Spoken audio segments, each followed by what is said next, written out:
Thank you to the International Committee for making this happen in the summer. So I just want to update you on the work in Zimbabwe quickly. This is the heaviest slide, so don't fall asleep on me now.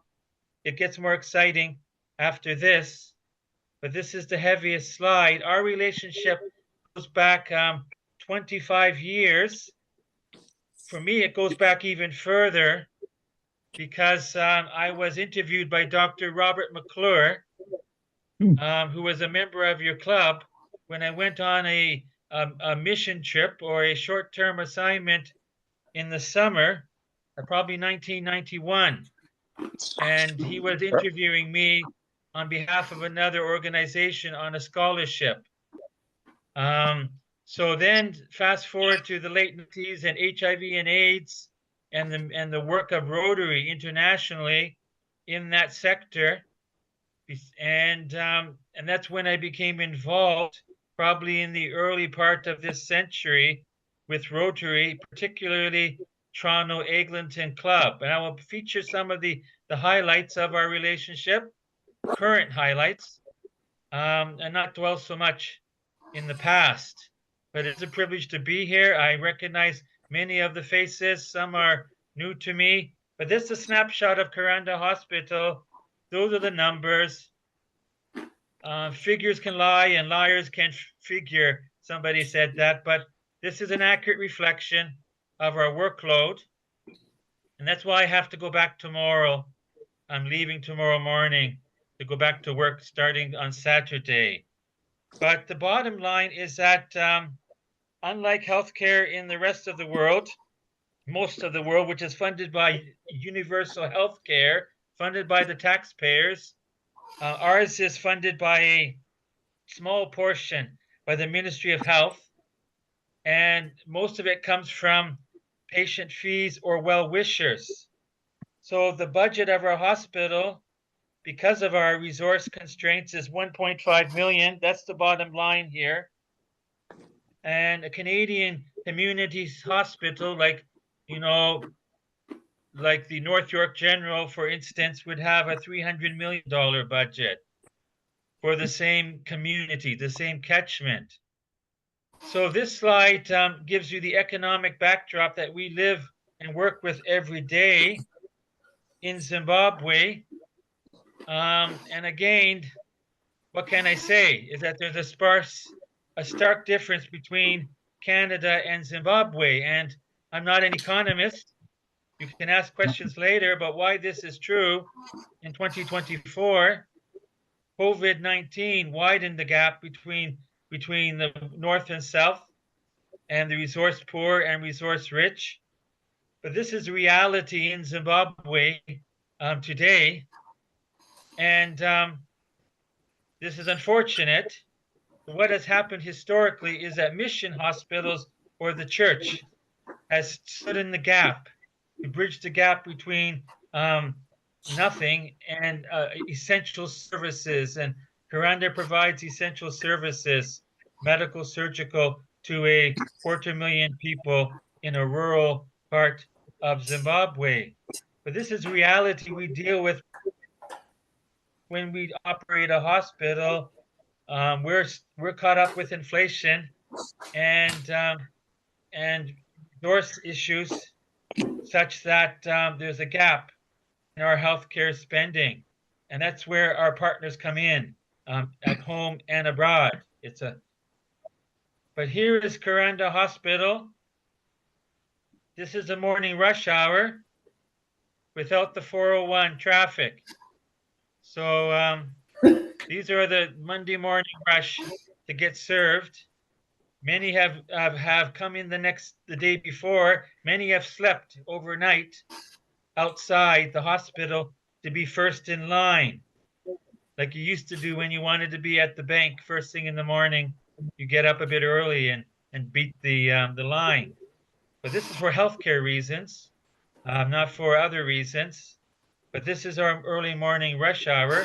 Just raise your hand or interject if you can't see the screen or there's a glitch somewhere. If you can't hear me, I will try to enunciate. but I did want to make sure that everybody's on the same page. This is the front of Kuranda Hospital on a Monday morning. Here's our services. These are cataract patients getting their bandages removed the day after. We provide quite comprehensive surgeries. We have 5 doctors permanent, but we bring in specialists to do some of our surgery.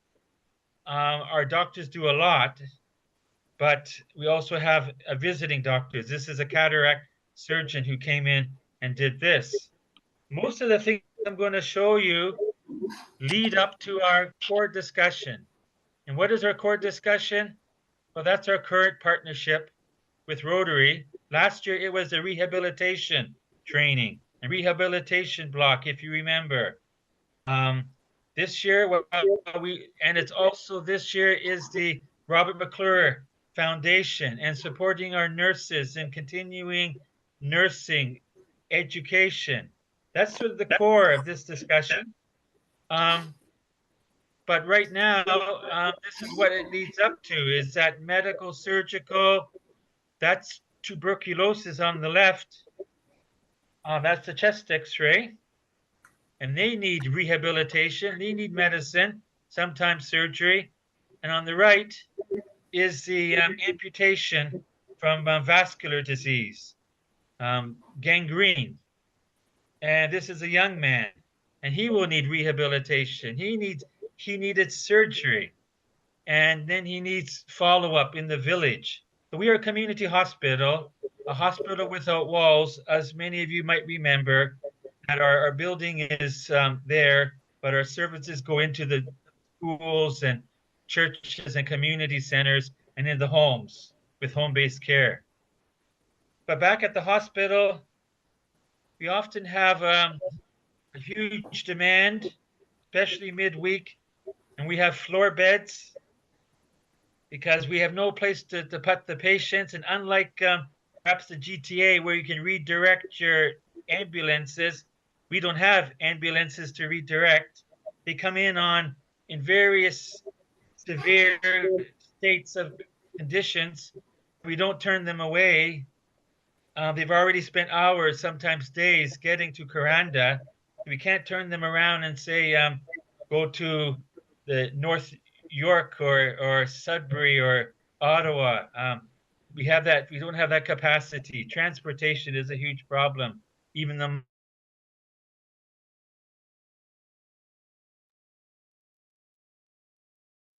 Hello, Paul. Paul, can you hear me?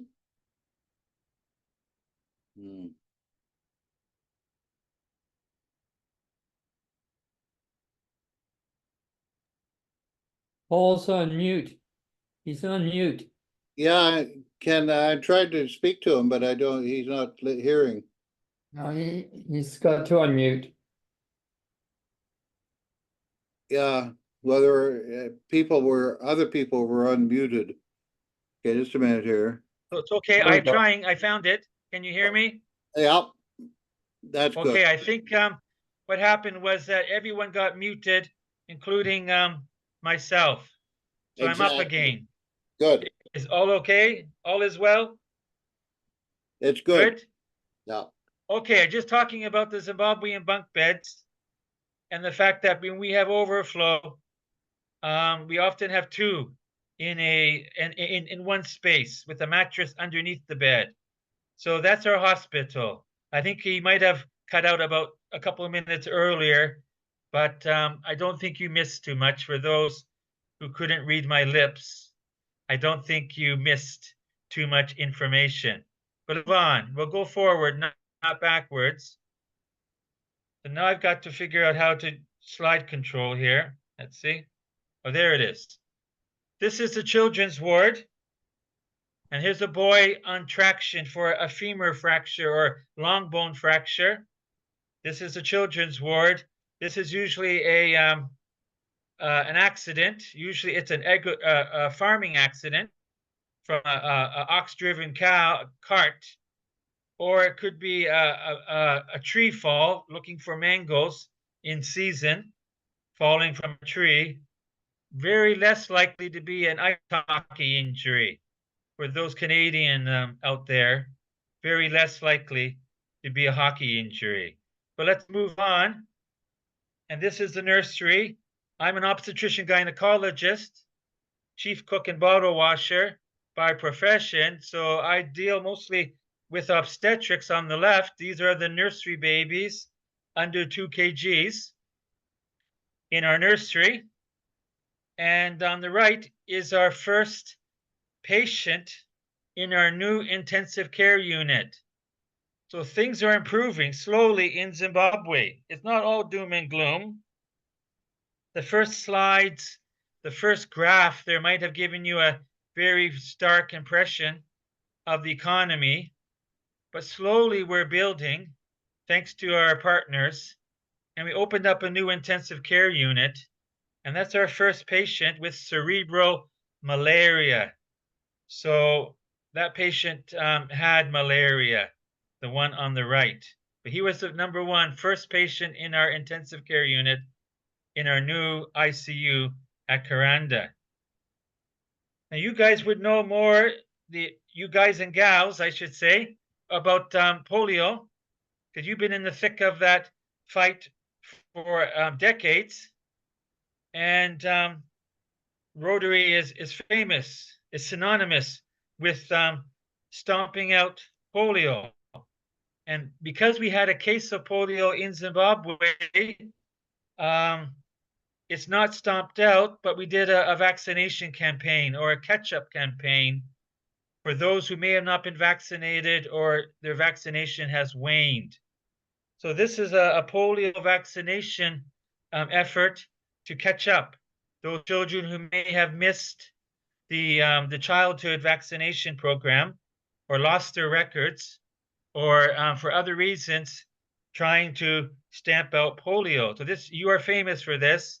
You were the pioneers in this program, and you would be talking 40, 50 years ago.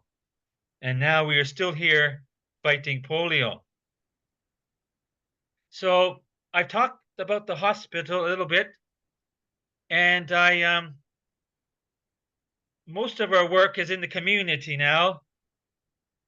The size of our community, 250,000 people. And that includes the polio, the immunization campaigns, vaccination, including COVID-19. I think the difference in Africa and in Canada, in a very few words, is that the population in general responds favorably, enthusiastically to vaccination. And why do I say that? It is because they've seen their grandparents, their uncles and aunts afflicted by polio, living in wheelchairs, children dying of measles, children dying of preventable diseases. So they're not as well hooked on social media as well to try to sift all of the various views, diverse opinions and views on new topics of the day. And that's my 2 cents worth of comment on vaccinations, is that it does do wonders. You have to almost believe it to see it, to believe it. And to see the side effects or the catastrophe of a generation that wasn't vaccinated. So I'm going to move on. That's my my 1-minute speech. And but we do more than just immunizations. We do cancer screening and home-based care. And now we have a famine in Zimbabwe.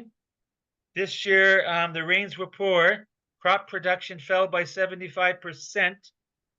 And so it's been declared a national famine. So we're doing some things to prevent that. That's an acute crisis building on a long-term hospital development. But polio, you've been involved with water a lot, Rotary, and you've helped us with our water programs over the years. That's the boreholes that's mentioned there. Rotary has supported our hospital reticulation for our water program. And So this is an overall slide. Again, it's just a general slide. We can talk about these things, but we tried to do self-sustainability, including income generation, farming. It's hit and miss during the times of drought. Not all things work out, but we are trying to move the hospital down to a self-sustainability, but without government, taxpayers' dollars supporting you in Ontario through OHIP, you can imagine how healthcare might or may not be sustained in the short and medium term. Now, here we go. I don't want to belabor the discussion. I'm going to be wrapping up in a few minutes, maybe 5. But this is the rehabilitation unit that you supported last year. It's a 2-story building, so it's the tallest standing structure at Karanda, like your Karanda Tower, CN Tower. We cannot bungee jump from the top, but it's our tallest building. It's for a rehabilitation. It's for the things we've already seen with our patients that need rehabilitation. It's for the community care project, which we'll talk about. But you supported us in that construction, and it was officially commissioned about 2 months ago. And like most things in life, we're using buildings for more than one purpose. It's multi-purpose. And we've decided to put our oncology suite or oncology care program into the bottom floor of this building. The top floor will be for rehabilitation, occupational therapy, physiotherapy. But one of our new ventures, given the need with an aging population, is cancer. It's the big C everywhere in the world, including Zimbabwe. And one of these initiatives now is to fund and operate cancer. We do surgery already, but we're talking chemotherapy. And last year, we've started a chemotherapy program at Karanda.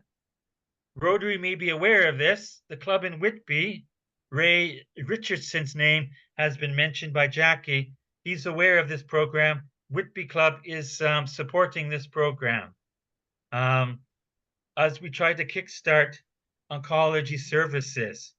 So chemotherapy, like most things in life, are expensive or prices are going up. So we're doing what we can to provide oncology surgery and chemotherapy. We do not have a radiation machine in Zimbabwe. You may be asking, what about radiotherapy? Well, we do not have a machine in Zimbabwe. That's a big bite. A big bite to chew off would be the radiotherapy. So we can talk about that. But Rotary, Toronto, Eglinton, thank you very much. Your support last year went to the community part of our rehabilitation program. If I may clarify, I hope that most people would remember that. And that was the education of our village health workers to teach them basic skills. So when we discharge a patient from the hospital who needs rehabilitation or physiotherapy, we only have one qualified physiotherapist, but we train the village health workers. We call them Red Cross volunteers, or to do the job out in the village. And this is a training program here in front of you. And one of our training sponsored by Toronto Eglinton Club. Thank you. And this is some of the demonstration of techniques, you know, how to lift patients without, it's backbreaking work if you don't do it correctly. So there's a lot of wear and tear. But these are interested young people that we're training in essential life skills in physiotherapy, so they can look after our patients in the villages, what we used to call home-based care. Sometimes it's palliative care if it's cancer, home-based care. So that's the rehab component. There was a mention in earlier email correspondence about laboratory expansion. This is this year's project. We're working on the funding. And this is our laboratory. This is Life Labs, or the equivalent laboratory in Zimbabwe, and it's crowded. So the project this year, one of our projects, is to expand our lab. And this is our laboratory right now as it exists currently. And those are worms, right? On the front, in the front of you there, those are tapeworms or intestinal worms that have been extricated from patients over the years on display. It's like a museum of sorts. But that's a current project. I am coming to the end, but I wouldn't want to leave without mentioning the Robert McClure Foundation and your support of our nurses in continuing education. These are two of our nurses that have benefited. Chemotherapy now in our new program. And the lady in the middle is a ultrasound nurse manager sorts, nurse aide, we call them. And both of them have been trained in ultrasound, point of care ultrasound. And I have discovered, even in Toronto now, and visiting others across the country, that this is not readily available. What I mean, ultrasound is available, but taking the machine to the bedside and making a diagnosis at the bedside or in the doctor's office on the examination table, and saving that trip down the road and waiting for the booking, waiting for the report, waiting to get back to see your doctor. This is called point of care ultrasound, or POCUS. It's not hocus pocus, it's POCUS. It works, it saves lives because it gives you a diagnosis. And if you're a jack of all trades like I am, then you move on to surgery or medical treatment. You don't beat around the bush, not the Zimbabwean bush, if I should say. So this is common in emergency rooms, in Canada, but often they will still back it up with the formal ultrasound, in the formal X-ray ultrasound department. We do not have that formal X-ray department, so we use this. This is the solution for our volume of patients in Zimbabwe. But thank you, Dr. Robert McClure. Thank you to the Rotarians that have carried on his legacy, as he was a doctor in China and did many things, many good things. And Dr. McClure once said to me is that as long as I have tread on the tires, I will still keep working. Now, some of our tires are threadbare in rural Africa. We grind our vehicles into the ground, but the message is well spoken in that after 30 years, and I've been 30 years in Zimbabwe, and all I can say is there's still some tread on my tires. And so I keep going, and you keep going. Many of you have been with the club as long as I have been associated with your club. So thank you.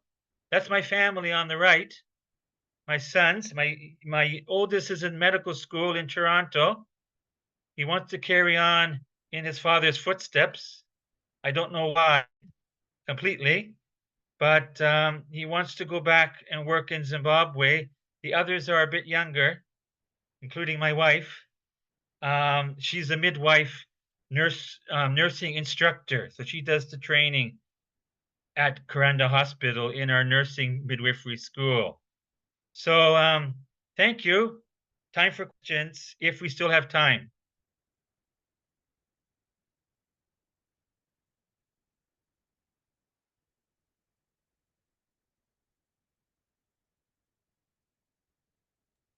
Paul, can you cut off your screen there, please? Okay, stop share. There Got we it. go. No, thank you very much, Paul.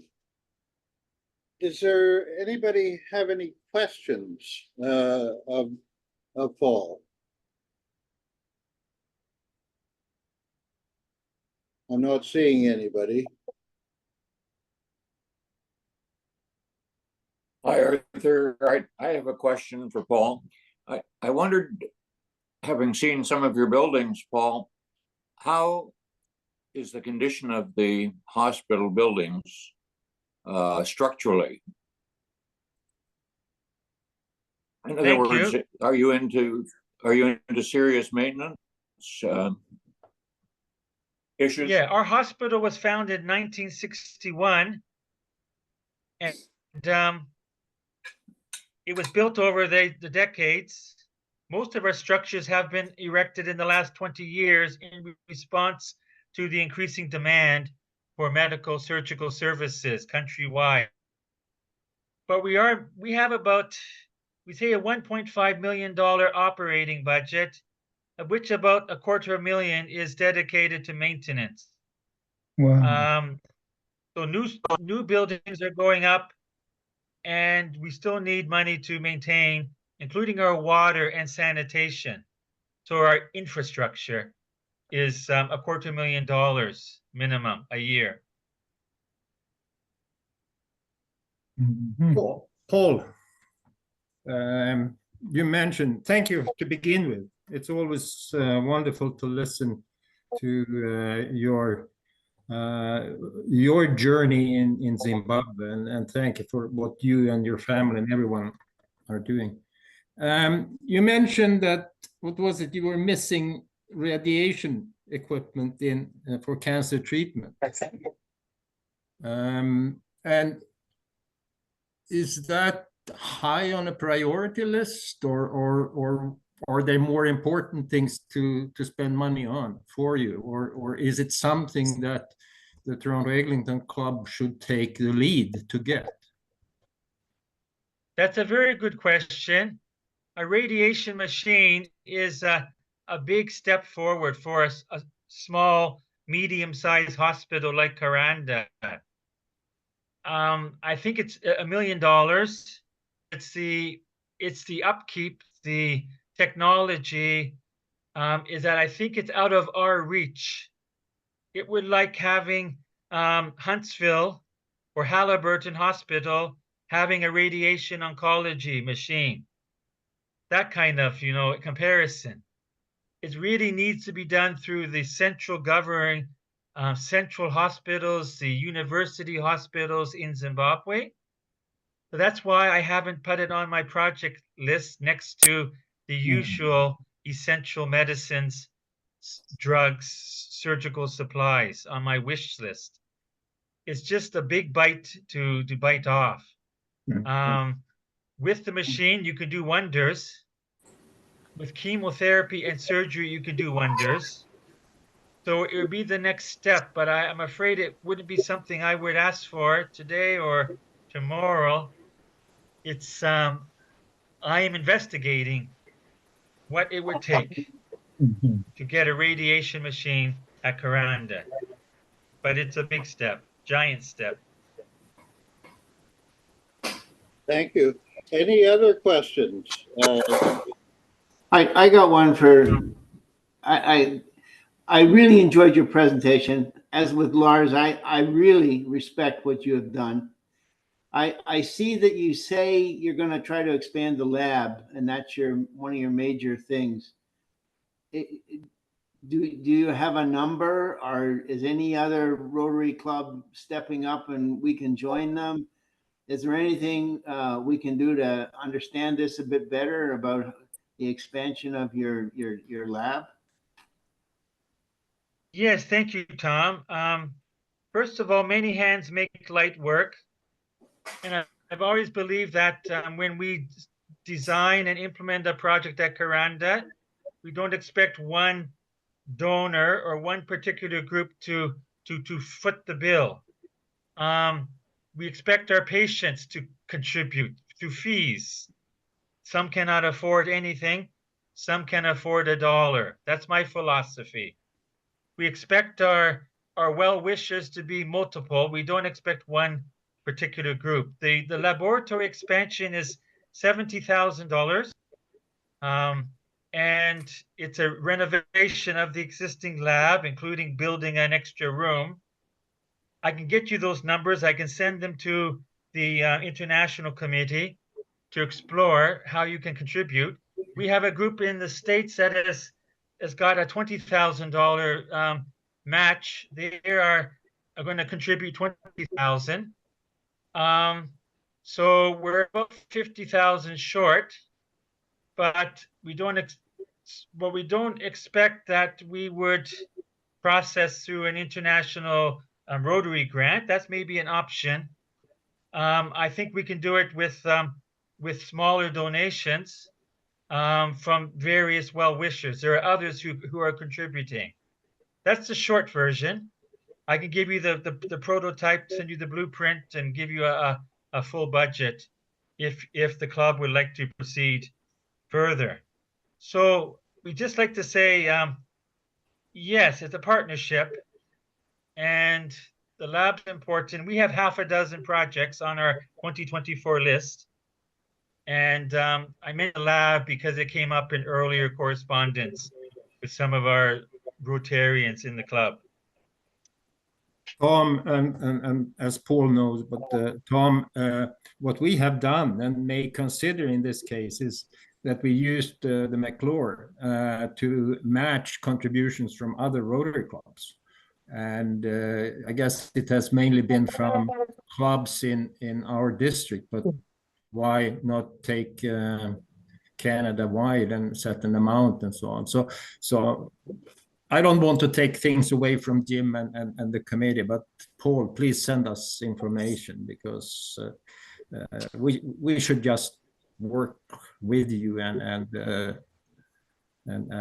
make you successful. Paul, we have received your request and the pamphlet as well, so we're working on it. We will return to you soon. And my apologies for not remembering that you need CS chair. So You're muted, Jackie. It's okay. It's okay. No problem. We Any, are working on it. Promise. any other questions of Paul? Jackie, you're muted. Muted. Okay, can you hear me now? Yes. Tom, just to follow up on Paul, your question about Paul's lab. You're in your professional work, you had some connection with pharmaceutical companies. Is there any sort of thing that we could maybe like get donations from any of these companies or anything? We can ask. My brother still runs the pharmaceutical consulting company, and maybe he can give us a list and we can do something. I haven't done much in the international game, but I really believe in 30 years, this doctor has been contributing every year on time and on special. I think that it's definitely worth a look. If we can help him, I think we should be there. Great. And Paul, we know that your two boys are in Toronto. We want you to know that, or we want you to let them know that they have friends here at Toronto Eglinton. And I know that they have grandparents here, but if there's ever any other way in which we could help them, please give them our contact information, mine and you have others, Norma and Gunitsi and Jim. We'd be very happy to help them out in any way. Thank you. Thank you, Jackie. My son is a member of Rotaract. It's based in Scarborough, but I think it's all online. So I think it's a regional or district level. So he's involved in Rotary, and I'm proud of that, because I can't be a Rotarian easily in the bush. You know, I can't get online. The sandwiches aren't the same at the luncheons. But I'm glad that you are still willing to give and give and give. And my son sees that. He has attended some of our meetings over the years, and he has caught the Rotary fever, much gentler than malaria or typhoid, the fever, that is. Now, Gunitsi, could I call upon you? Yes. Could I call upon you Yes. to formally thank Paul? Yes, for sure, with the great pleasure. Paul, you have a special connection to Dr. Robert McClure, as he interviewed you for a position as a young medical student. And I believe McClure is still supports you in the projects you have created for humanity. Your unwavering accountability for the funds we allocate to your projects is commendable. Your regular reports on the project's completion, accompanied by photos that vividly illustrate the outcomes, are a testament to your dedication. Your sense of humor and your ability to find the ray of light in any situation, no matter how challenging, are truly inspiring. We eagerly anticipate the continuation of your successful humanitarian projects, knowing they will continue to brighten the lives of needy communities. Thank you so much for being with us. Please keep us connected. Thank you. Thank you. Thank you Thank very you. much. Thank you, Gadisi. Have a wonderful summer. Just, Paul, I wanted you to know that we actually have 26 people here, including yourself, which is a very good turnout for the summer. You're obviously a popular speaker and a popular person with our club. We, as well as yourself, we have two other guests that are getting to be part of the woodwork. We have Ismet again, and we have Barbara. Nice to see your smiling faces. I have a few announcements to make, but before I do that, Paul, you're welcome to stay on and watch the rest of our meeting if you'd like. But if you have other things to go to, feel free to leave us.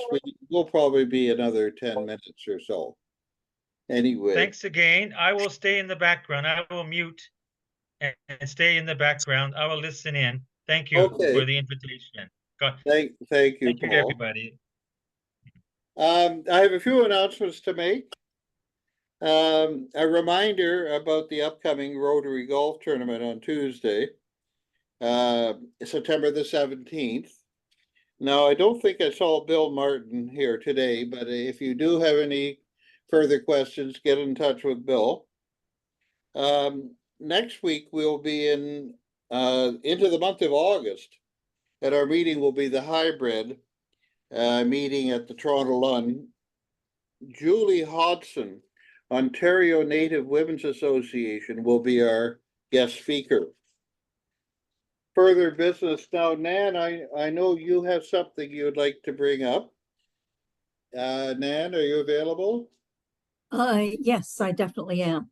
I just wanted to let everyone know that on August the 21st, we're having what we think will be a very exciting speaker. We're going to be inviting people from elsewhere as well as other Rotary clubs. So I wanted to tell our members first so that you can sign up for this meeting, bring friends, relatives. What it's about is we've been experiencing terrible wildfires, such as in Jasper, tornadoes, torrential rains, floods, excessive heat. I'm sure it's stressing us all. We know things have changed. Now we know something else has to change to make it better. Our speaker is the senior analyst of the Ecological Footprint Initiative based in York University. Fabulous study. Their studies include stakeholders worldwide.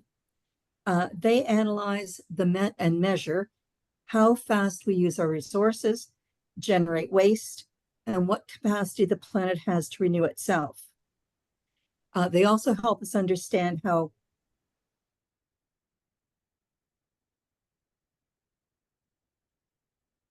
are we doing here? We should drive less, et cetera, et cetera. But how much and how hard are those changes? And how much of a difference does it make if somebody else isn't changing? These studies they're doing are worldwide studies, which you'll see what's happening in Canada and elsewhere. And I hope you'll all join us. Neelam is to be applauded for this. I knew I wanted a good speaker. So I reached out to Neelam and said, do you have someone? I knew he was associated with York. And so he has set this up for us. He'll be inviting people, other people from York possibly, and worldwide. And we're also inviting other Rotary groups from our territory. So please sign up if you want to be there. We want to make sure there's room for our members and their friends. Thank you. That's August 21st. Thank you very much, Nan. Is there anybody else that has some business they'd like to talk about today? Nobody? One thing I want, yes? Yeah, just a reminder, August 25th is our annual trip to Woodbine. I'll push it more when I get back. Thank you. Thanks, Stephen. Anybody else that has anything else that they'd like to bring up?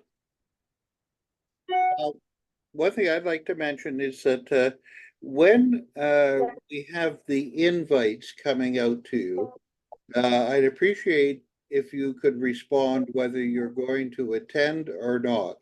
It just takes a yay or a nay. Sorry? Did I hear something? It just takes a yay or a nay, and then who's ever collecting the results knows that you've actually read it and you are attending or you're not attending. We're going to be sending out the invites for the speaker that Nan was talking about next Wednesday after the meeting. And you'll have an opportunity of saying, yes, I want to be there. And then by the following Monday, we're going to send the invites out to everybody else. And so you'll have first opportunity of actually being at the Toronto Lawn for that. Otherwise, you'll be watching it on Zoom. We don't know how many people are going to attend. It may be 30, it may be 40. We don't know at this point in time, but we do have a lot of room. Are there anything else? Yes, Dan. As I see Neelam is here, does he have something he'd like to add to that just to educate us better? Because I'm sort of in second place here in my knowledge. Okay. No, I think, Nan, you've done a good summary of that. So no point in me adding to the noise. So, but I think you captured all that. But I'm happy to answer any specific questions anyone may have. And Neelam, you're going to send me the email addresses of all those other people you want to invite and so on?